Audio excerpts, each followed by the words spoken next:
maybe it may have affected the progress of my children in one way or the other. And then they watch you go through these difficult moments for almost 5 years. The people who broke ties, did any particular one hurt you the most?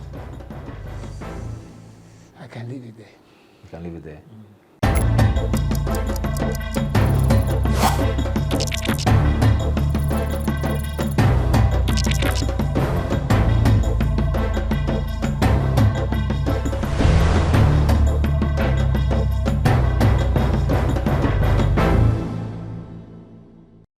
Hi, good day and welcome to another edition of the Lowdown here on GhanaWeb TV. My name is Daniel Oduro. As usual, we bring you another riveting interview and we hope you learn lessons from it. The story of ACP Benjamin Agordzo is now retired. It is well known to a lot of Ghanaians. He was a policeman in active service who was arrested, trialed, and was alleged to be plotting a coup to overtake and outstage the government of the day. That's the Nana Akufo-Addo government. He went to trial for the last 6 years, and recently the court acquitted him of those charges of treason.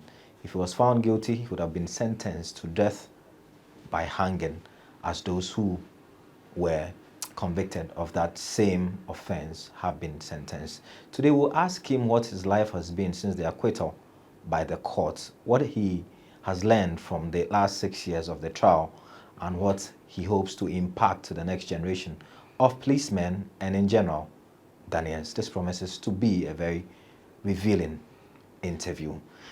You're welcome, sir. Thank you very much. Is it right to say congratulations? Yeah, it's in place. It's in place. It's in order. It's in order.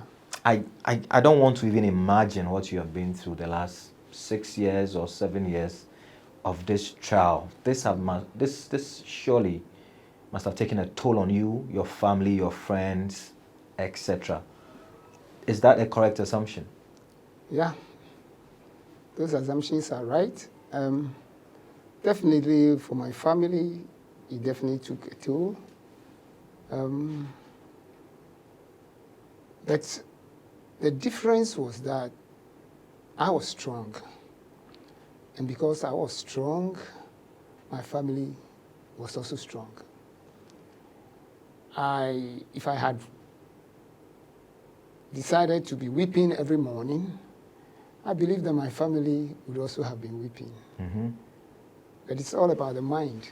And I psyched myself to stand firm and to go through it. If you remember, when I was sent to court the first day, when I was arraigned before court the first day, I spoke to the media and I said I was going to stand for this to the end. And that's exactly what I meant. Mm-hmm. I stood for it. Friends abandoned me. That one, I've said it already. But I knew it was going to happen, so I wasn't too concerned about that. Much more, it didn't really worry me because I had decided that I was going to document everything that happened from the time I was invited, even until the time that I was acquitted. And therefore, I had always gotten something to do. Indeed, every day I returned from court, I had to sit down and write pages of what had transpired, what it implied, and sometimes do a research on some aspects, whether in law or whatever. I had to do my own research, and where I was not getting my way right, I would consult a few friends here and there, and then I kept writing. And I've been writing till today. For the purposes of those who have never heard of this story, let's do a quick summary of what has happened. You are in active service, you joined a WhatsApp group, and for some reason you were alleged to, in conjunction with other people, trying to oust the government of the day. Yeah. Is that what happened? That's exactly what happened.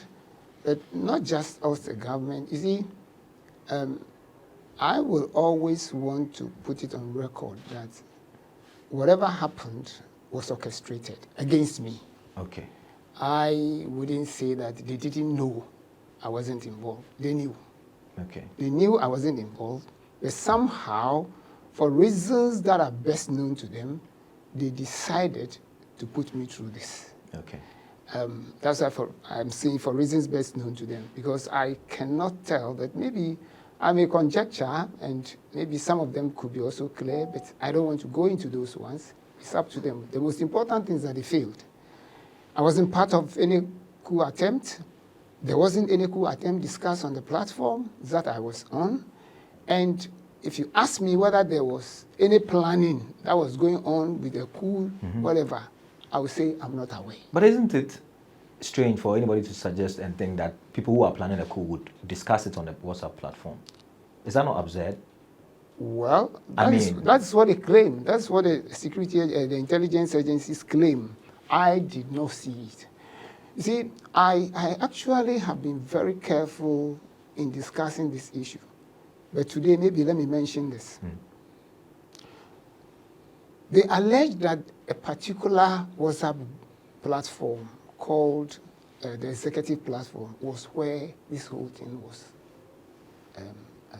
discussed. When you, with the benefit of disclosures, I also had copies of whatever that platform contained. Okay. And I can tell you on authority, without prejudice to whatever the court had decided, and I don't have any problem with what the court had decided, and I cannot really, I'm not a lawyer, so I don't want to go into those ones. You will observe that there was a certain man, I don't want to be mentioning names, who had tried to say something in connection with what they have alleged. Okay. With the planning. Okay. And I read, and everybody read, the BNI people read, and everybody who read that thing read, okay, that Dr. McPalm was opposed to that person, and as a result, he took him out of the platform. He took Dr. McPalm? No, Dr. McPalm took that person out of the platform. Okay. They had a whole quarrel, misunderstanding between them, which was also printed and with the BNI. Because of what the man said? Because of what the man said. So when they are talking about coup and coup, well, that's why I said without prejudice. Maybe they had some materials that they produced in court based upon which the judges, took their decision, so I don't have a problem with it. But if it was the platform and if that was the plan they were talking about, then for me, I'm very sorry. So if I get you right, that was the closest thing The closest thing I read on a platform that I wasn't part of. Okay, okay. And which they alleged was the planning. I get it. They alleged was the planning. Okay. So if that was the planning, in fact, if there was another planning they were talking about that I'm not aware of, fine. Okay. But the one I'm privy to, which was also disclosures that they did, which was the executive platform, if that was what they were referring to, then well, that is what I've just told you. Okay. And everybody listening to me could have access to that information and read whether Dr. McPalm did not remove that person from the platform for those utterances. Okay. And whether there was no misunderstanding between Dr. McPalm and that person for those things they alleged constituted a planning. Okay, okay. And therefore, sometimes I wonder, that those things are without prejudice to whatever decisions the court took. And that's what I can say. I want us to move the conversation forward about what you're doing now in your life. But just a last one on that. How did the BNI get to know about this platform? Did somebody from the group, this executive platform, inform the BNI? How did they get to know? Did they hack into it? What happened? Well, the intelligence agencies can find a lot of ways. Okay. Entry into a platform. They can even plan somebody who will be part of the platform for them to get those information. They can do all kinds of things, including entrapment. Yeah. And so that one I cannot tell for now, but I'm sure. But it didn't come up in court as to how. Those are aspects I want to leave out. Okay. But I'm sure that there was some kind of planting of some people on the platforms. Okay. Who gave them information as to what they were doing. And I will not be surprised because the person who suggested that up to now, we don't know the person.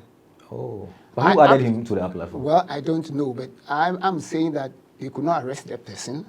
The person who actually suggested that person was not part of the That person had not been arrested. Okay. And I believe that one lawyer asked about that in court. They said they are making efforts or to that effect to get him. So the person who made those suggestions had not been arrested. Who is that person? Okay. Was he planted on a platform? Who is he? Yeah. Where is he now? Right. He says he's in the United States. Where is he? Yeah. Do we have any arrangement with the United States to Interpol bring that and person everything. in? Yeah. So that he can face trial? Right. Why did they not explore those options? Those are genuine questions. These are questions that have been ringing on my mind every day. And maybe this is the first time I've mentioned this. That's why I said we could. Let's go on. The next question is, you seem to feel or have this sense of this was always coming. Is it because you've always been outspoken? Are you a troublesome person? Which is why you seem to suggest that you saw this coming. Did I actually say I saw it coming? When I was arrested, Yeah. I reconstructed this whole thing. I reflected, and I could see that, okay, these were some of the reasons why they did what they did. Okay. Coming back to your earlier issue, I wouldn't say I'm troublesome. I know I've been outspoken. Yeah. Have you always been like that, or is just? That's my nature. Okay. By nature, I've been outspoken. Look, those who know me at the University of Cape Coast, to be specific, Atlantic Hall, will tell you that when I was at the university, I could write articles every week or sometimes twice in a week. Those days we were not even typing. Right. My handwriting is very good, and therefore I could write using red pen and black pen, and sometimes blue, just for people to see and read exactly, and then I'll paste it on the notice board. And I was always critiquing the whole administration, the university, and everything. Okay. Under the name Ben Cooper. And so those who know me... So you're using a pen name? I was using a pen name. Okay. To the extent that people did not even know my real name. Ah. So they were asking who Ben Cooper is? Ben Cooper. But those who knew me to be Ben Cooper can... Actually, if you go there and ask Agordzo, maybe some of them will not know. But if you say Ben Cooper, they know Ben Cooper. Oh. So people even thought I was the journalist at the time. Yeah. Yeah, because I was just writing, critiquing. So that is my nature. And I wouldn't say that I'm going to change anytime soon. You won't change? I don't After think, everything you've been through? No, but why would I? That's my nature. How would you change your nature? You are who you are. Okay. You are who you are. I cannot, if I were to change, this issue could have changed me. Yeah. Maybe after I've been acquitted and I would go and sit quietly in my home. Yeah. But I've been granting interviews. Why have I not stopped? I've not stopped because I cannot stop talking. Hasn't your wife and your children told you to stop? Well, I must be frank with you. They've urged me not to talk too much, but somehow they've gotten used to me that it's not everything they advise that I will take. But the repercussions of whatever you say, it also reflects on them. It has definitely implications. they must know who their father is and who their husband is. This is what your wife bargained for. This is what she found on the market. I'm sure you say it's too much. This is more than she bargained for. This is what she found on the market, and even in the police institution, yeah, they know me to have that nature. Okay. Because I teach at the college, and I'm always talking about, realities. I don't propound theories in class. I speak about issue. Let me give you a typical example. When I was at the police academy, there was a time that the commandant then, I've decided I will not be mentioning names. The commandant then was a DCOP, which means he was one step ahead of me, assistant commissioner, then DCOP. Okay. And there were certain people at the police headquarters who thought that discipline had gone down at the police academy by their own whatever imagination. That's what they thought. And so they decided to put together a team comprising an assistant commissioner of police. Which is your rank? Which is my rank, and another superintendent and another lower rank officer, to come and supervise and instill discipline at the police academy. This is on record. I took that signal and I went to classroom and read it and discussed it comprehensively. And stated my opposition to that stand, because you can't send an assistant commissioner of police to come and supervise a deputy police commissioner of police. Now, those things even brought me some trouble. Everybody was quiet. The commandant himself was quiet at the time. But I spoke. By my nature, Yeah, you can't keep quiet. I can't stand some of those things. And they got me into trouble, but that's fine. I always overcome those troubles, just as I've overcome this by the grace of God. Okay. So if trouble, you are not new to trouble because of your... I wouldn't even call it trouble. I mean, for me, they've become normal part of my life. Yeah. You see, I have always believed, as even a human rights activist, that rights are never given. Okay. You must fight for them. Right. And sometimes, and mostly at a cost. Right. Sometimes somebody will suffer. Some people will die. Others will go through what I've gone through. But out of this, when I write a whole book on this issue, somebody will learn a lesson from it. It may lead to some reform in the criminal justice system. Okay. That is what some of us are meant for. Okay. We just have to challenge the status quo. We don't always have to toe the line. You know, you need some of us to be able to, for society to progress. If we are all saying yes, yes, thank you, sir, then we'll always be there. Yeah. The status quo will always prevail and there will be no progress. So you need some of us to go through some of this. You need deviance. Without deviance, positive defiance and some other issues for life to go on. Do you by chance know any of the people who have been sentenced to death? I mean, who were standing trial for the same offense? You said there was no attempt, or if there were, you were not privy to it. But do you know any of them? I've never said there was no attempt. Okay. I said I'm not privy to any attempt. Okay, all right. And I've cited some example where I said a few things about other people. But I want to also put it on record again that I never knew any of them. Okay. The only person I knew was Dr. McPalm, who is deceased now. I never knew Gameli, I never knew Seydou. Seydou I never met. I never met Bright. I never met any of them. The lady is Esther. I never met any of them. I only met them in court. Okay. Okay. All right. This is still the Lowdown here on GhanaWeb TV. My name is Daniel Oduro. We are having a very lively conversation with ASP Agordzo. ACP, not to mix up his rank. He's now retired, but he's not been active service the last few years since he's been on trial. And now that he's been acquitted, the big question is, what would the Ghana Police Service or whoever is responsible, what kind of compensation would they give him? And if at all they will give him that compensation. His lawyer is Martin Pebu. They're very outspoken. So two outspoken people, one the client and one the lawyer, because he says they need to compensate him handsomely. Elsewhere in developed countries where people are wrongly convicted and later it's found out that they were not guilty, they are compensated handsomely. For this one, he was not even convicted, but his last 6-7 years of his life have, been tumultuous, and he's been out of the service, which means I'm sure he was not paid, and maybe he has not even received a severance from the police service. So what would happen to him now? What is he doing with his life now? Which is something we want to explore. We'll go for a quick break. When we return, we'll continue with our conversation. Stay with us. We're back after this break.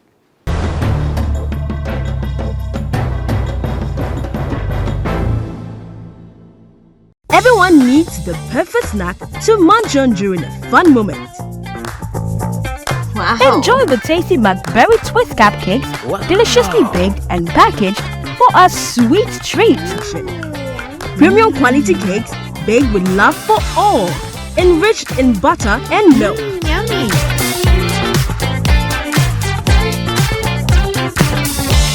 Oh, McBerry Twist cupcakes, simply irresistible. Try one today. This advert is FDA approved.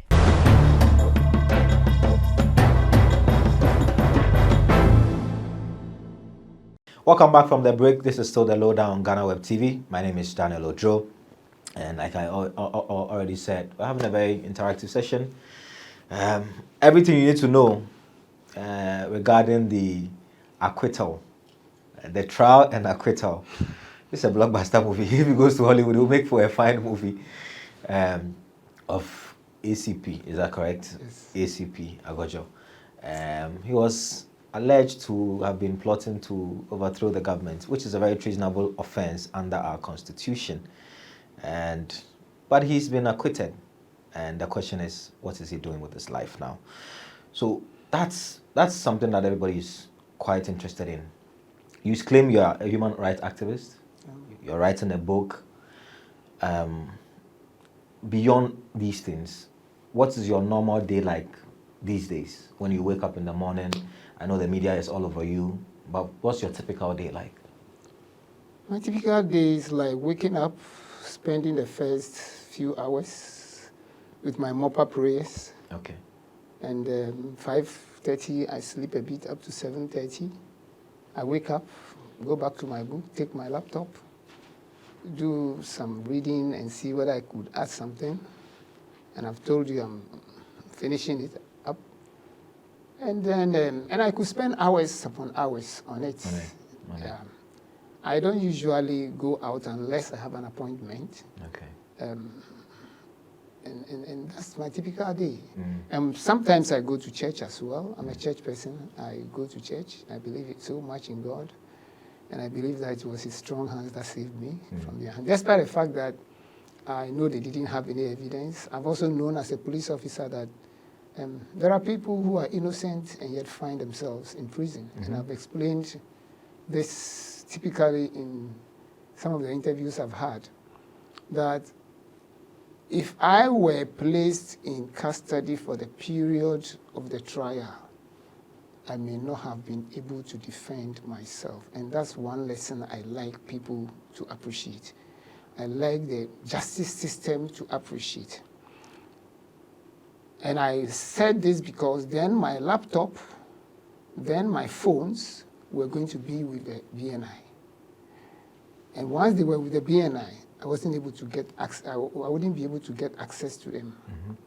And I wouldn't be able to explain the context within which I said what they alleged I had said. And therefore, their word and evidence would have outweighed mine. And I may have gone to prison. Even though you were innocent? Even though I've been innocent. And they know I'm innocent. This is something that, this is how people go to prison innocently. They orchestrate it and deprive you of all the resources that you've been, although the Constitution says that you must be provided with the opportunity and everything to defend yourself, they will find a way and contrive the situation in such a way that you will be denied. If they say that your phone, they have found something incriminating on it, it means you cannot have access to your phone. Yeah. And once you cannot have access to your phone, it means that you cannot defend yourself with information on the phone. Right. And they are accusing you of something that is on your phone. And yet you can have access to it. And yet you cannot have access to it. So you see how it did happen. If I may continue, I would like to also add that it requires a lot of vigilance. When you are dealing with the security agencies, when you are dealing with the intelligence agencies, you must be very, very vigilant. If you are not vigilant, you can be an innocent person and still go in. Because, I mean, they have, some of them may have different motivation. Right. Some of them may be working for reasons I don't want to talk about, okay? And their motivation may go beyond the normal motivation. So they want to do things to get promoted, to cut the eyes of somebody, etc., etc., etc. So they can contrive anything. A typical example, they came and seized my phones, and they claimed it was a court order. Listen carefully, they never showed me the court order. They only told me the court had given an order that my gadgets should be seized. Good. We had a lot of misunderstanding over that. Eventually, they took my laptop, my laptop and my phones away. My lawyer goes to them the next day to find out for them to show him or give him a copy of the order. They refused. They refused. We get to court the next day we prepare what we call the stay of execution or something. Okay. We got to court only for the prosecution to tell us that they had already searched my gadgets and they had found something incriminating against me. Now listen carefully. They had found something incriminating against me. That was at the committal level, at the magistrate court. So I was very curious because I knew there was nothing incriminating. I mean, for me, I was not hiding anything. But once they said that, it meant that there was no way the court was going to reverse or even listen to it. They had searched it. So what would the court was not going to stay the execution. They had already done it. But it was a lie they told. I wouldn't say it was false. It was a lie they told. But I still kept my vigilance until the last day when they now had to finish with the committal proceedings and were transferring the case, committing the whole thing to the High Court. So they gave us, they produced a sheet of the exhibits that they were using, they were transferring to the court. So I quickly reached out to my lawyer, just wanting to find out, to look at the list and see whether my gadgets, the phone and the laptop, were part of it. I discovered quickly within the court that my gadgets were not on it. So I quickly informed my lawyer, and he made a quick order for my gadgets to be sent. Because it's not part of the exhibit. It was not part of the exhibit. But do you know why it was not part of the exhibit? It was not part of the exhibit because they couldn't have come to me to request for my password to access it. Now, they did things to others in order to access theirs. Me, they could not do it to me, so definitely they could not access them. So because they could not access my phone, they had to return. But how come they said they had searched it and they found? So that was the lie they told. So this tells you completely, and I'm challenging them with these kind of things. But they cannot come because what I've said is the truth. I will hardly tell a lie over some of these things. So they told a lie to the court. They deceived the court that they had searched it when they had actually not searched it. Eventually, my phones and my laptop were returned to me. So assuming they didn't have passwords on it, then they would have entered it. They would have entered it. And you know, if they had entered it, there was a possibility that they were going to flash all the information out of it. And if they did, it meant that even if they had returned the phones to me, I was going to have access to the information. To defend yourself. To defend myself. This is the vigilance I'm talking about. But you're a police officer. A lot of lay people with my 36 years in experience, and some of them I may have taught at detective school. Some of the DNI people I may have taught in detective school. So I understand the game more than them, except that they have power and authority more than me at the time. That was the only difference. And another thing I like the well-to-do is that, you see, in principle, a search should be conducted in the presence of the persons whose property or item it is. That is a principle in law. Now, there is a practice in law enforcement where they will pick your gadget, for instance, and then they will search the gadget in your absence. In my opinion, and I'm not a lawyer, but in my opinion, it's a wrong practice. It's a wrong procedure. Of course. The principle is that it should be searched in your presence. So if you took my phone and you needed my password, I should be there, open it for you. Whatever you want to search, you search in my presence, and then it's off, and we put it down. If it's evidence, it is evidence. If it's exhibit, it's exhibit. Okay? But if you went ahead to search my phone in my absence, you have breached that principle. You have not searched in my presence. So you know why? I insisted when they took my phone and my laptop that either I was going to be present or I was going to send an expert to be present on my behalf before they could search my phone. Those were some of the reasons why they could not search my phone. And I wasn't going to provide them with the Password. the password. They could find a different way of getting access, in which case then I know that I could take them on. But to get the password from me, they were never going to get it. So some of these things we must be vigilant. And if you are not vigilant, an innocent person, how many times, and I've not been afraid to talk about this, and I'm not talking about this because I'm out of the police service now. I've been talking about it even at the police academy, at the police staff college, and wherever I've been teaching. We have an IGP on record who cautioned police officers to stop planting exhibits on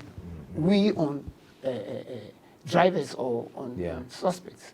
Yeah, so policemen and women are also human beings. And some of them, not all, there are very fantastic police officers, very truthful police officers, very honest police officers, very dutiful and conscious, God-fearing police officers. But there are very awkward police officers who can easily plant things on you.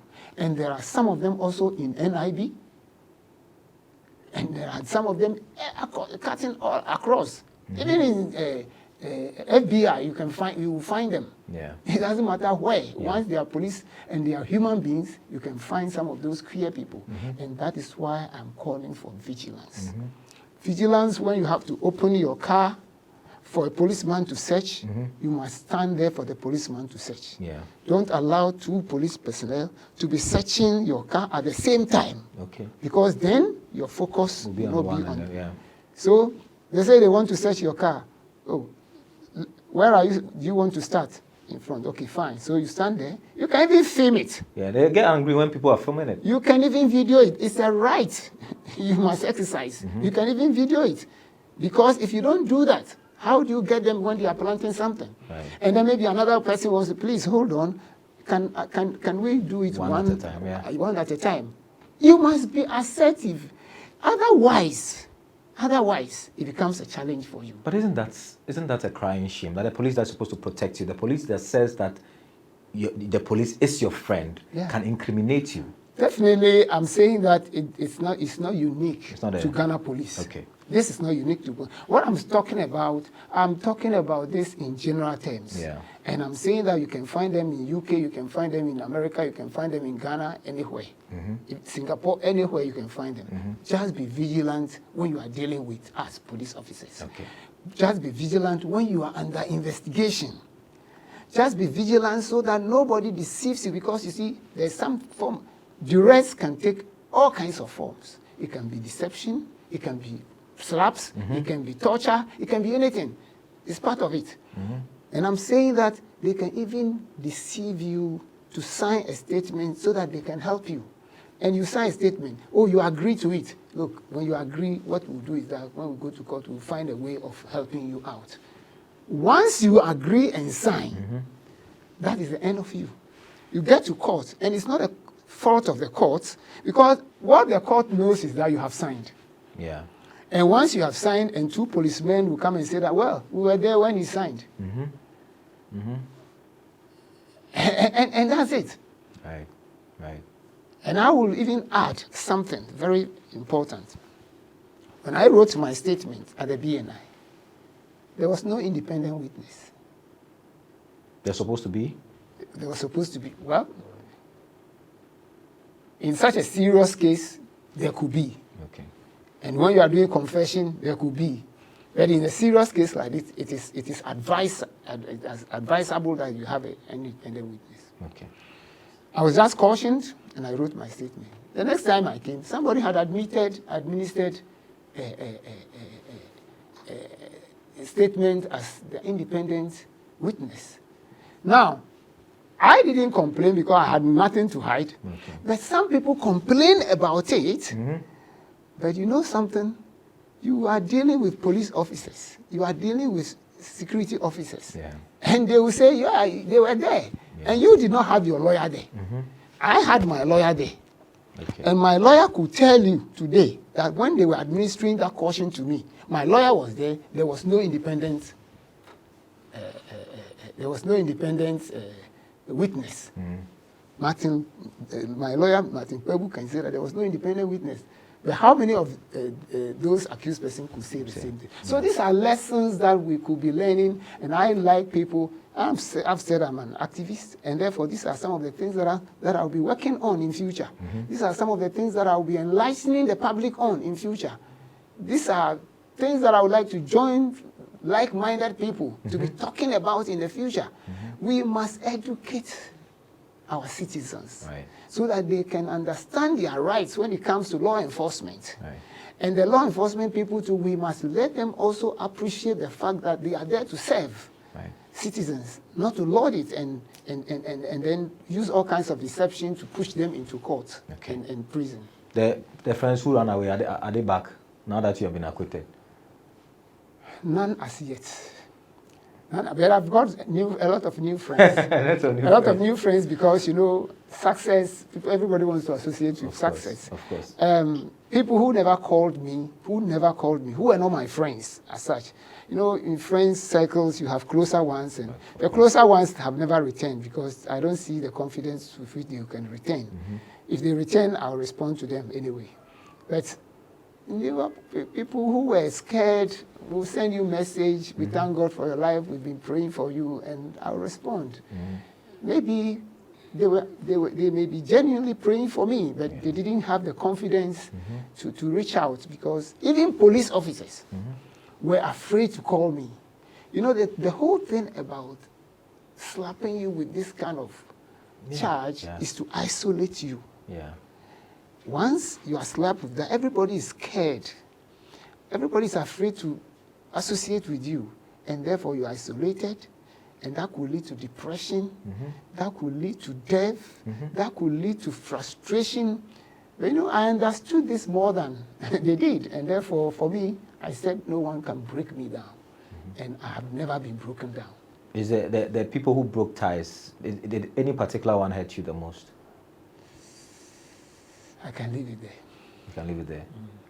And now you are more than, you are 60 years, so now you have to be saying your truth. No. The fact is that some of them I ignore, so they don't bother me. You see, I have a lifestyle where I could spend so much time with my books. I could spend so much time on my laptop. I've never been fed up.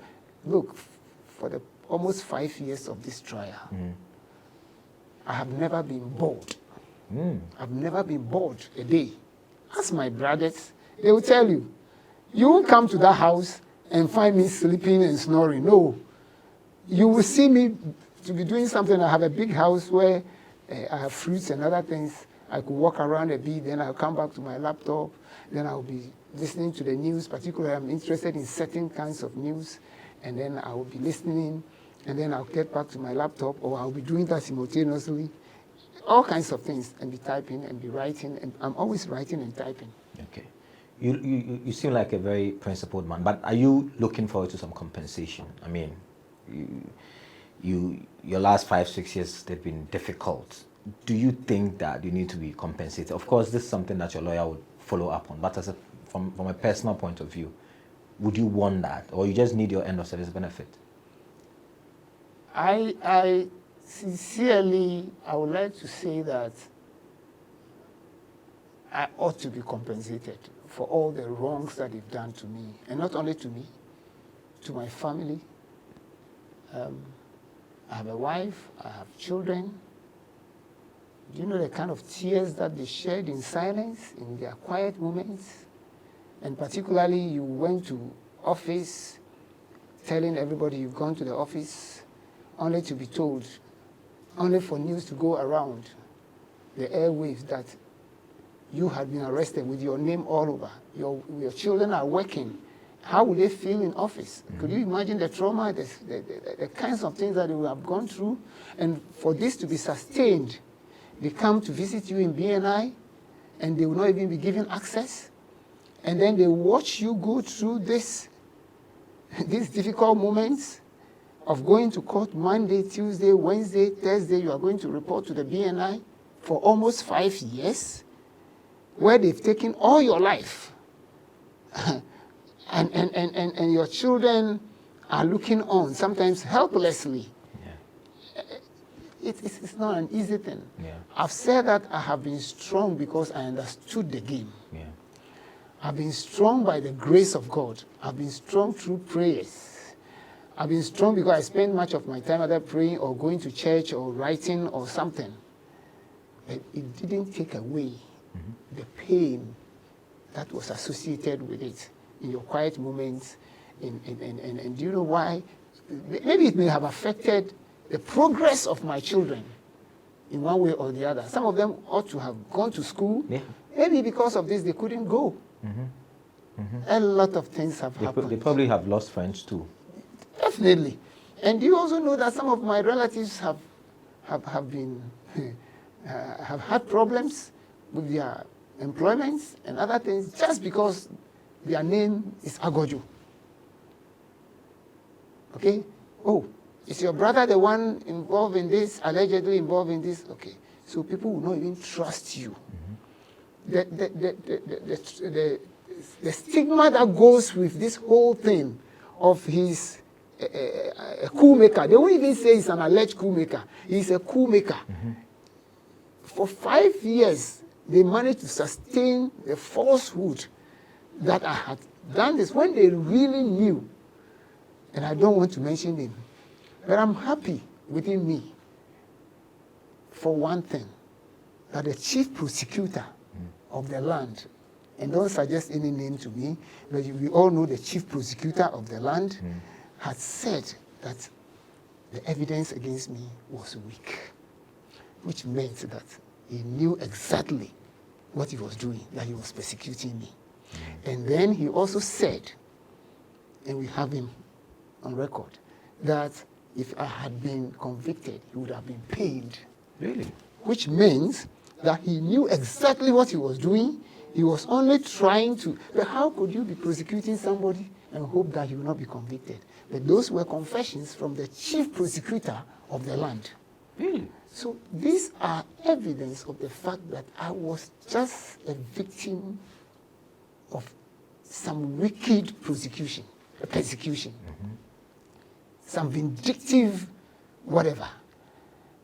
And how could you take somebody's life in this manner? So my last 5 years in the police service was virtually wasted in trauma, in pain, in disorganized manner. I only had to organize myself to be strong. And I remain strong and will always remain strong. So we need a compensation from the state. We will. We have not started anything in that regard. And my lawyers are still considering it. We will definitely do that. I must be frank with you, I don't think I have to. When I was asked first, I said, when we get to that bridge, we'll cross it. But I think that is something that we will be considering seriously. But for now, my arrears, when I was interdicted, we will be writing to the police administration to do that. And then we will also be requesting them to restore me to my promotion. If they will, fine. If they won't, that's also something we will advise ourselves. And then we'll now begin to think about whether we should take up the issue of compensation, and which we will, and that's it. Thank you very much. Thank you very much. Thanks for inviting me. This has been another edition of The Lowdown. I've been having a conversation with ACP Agordzo, retired now, been through a lot the last few years of his life, was accused of trying to overthrow the government of the day, went through the trial and has been acquitted for those treasonable offenses that were slapped on him. Others have been found guilty and have been sentenced to death by hanging. So that's the lessons and the fallout from that trial. He hopes to be compensated in the coming weeks, months and years, and hopefully he's able to get a semblance of his old life back and enjoy the rest of his life with his family. My name has been Daniel Oduro. We're back another time with another edition of The Lowdown. Until then, it's bye for now.